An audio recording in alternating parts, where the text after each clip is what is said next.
Ito na po yun guys, yung ating mga baby pig. Pinapakain po natin ng Madrid Agua.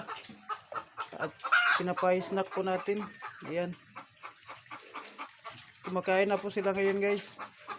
Simula nung 5 days, pinapakain ko na po ito ng piglet booster. Ayan. Kaya po tayo naglipat dito ng mga big guys, kasi po ay pinapakain po at nilinisan po yung ating mama pig. Ayan, ito po yung ating mama pig, pinapakain po natin si mama pig Charmaine. Ayan po guys, yung ating mama pig. Ito po yung ating mga big ngayon guys. Ayan, malaki na po sila. Ayan, malulusog po at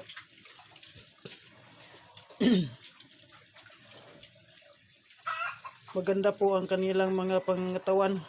Ayan, Durox Petrin po ang lahi nito guys. Ayan, at saka yung kanyang inahin naman ay large white. Ayan po guys, hindi po pumapayat at katamtaman lang po yung laki ng ating mama pig. Ayan, kumakain pa po siya ngayon guys. Ayan, mamaya po konti guys, pagkatapos natin dito ay lilipat na po natin itong ating mga baby pig, yung ating baby pig. Ayan na po sila ngayon guys. Bali 16 days na po sila ngayon. Saka ito po yung manok ko guys, nangingitlog po sa taas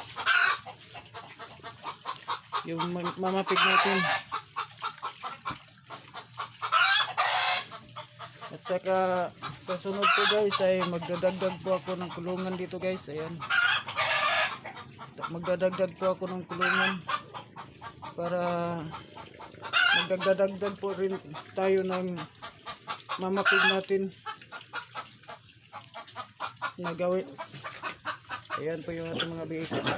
Dik Durox Petrin po lahi nito guys.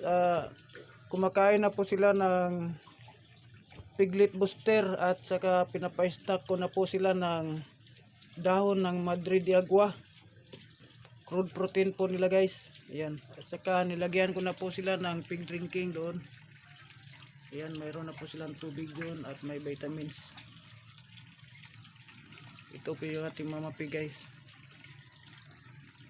At yun lang po guys, update lang po tayo sa ating mga biik.